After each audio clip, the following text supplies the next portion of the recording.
I've been attached with the feeling of now waking up with you by my side.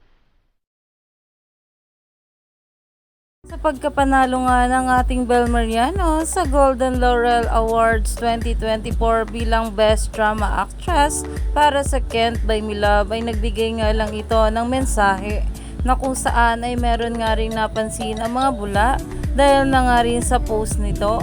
Narito nga guys sa nasabing post na kung saan ay meron nga itong caption na "Congratulations on your new endorsement at Bel Mariano." Kaya naman umani nga agad ito ng maraming komento na ayon nga sa mga bula ay OMG, red yung suot nyo for this shoot.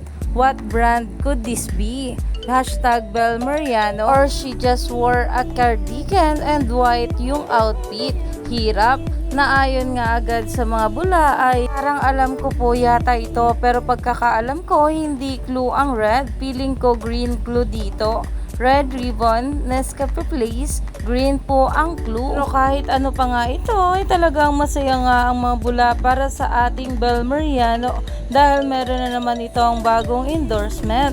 Alam naman natin na sobrang in-demand talaga ngayon ng ating couple na sila Donnie at Bel. Nakaliwat kanan nga ang kanilang bawat endorsement at projects.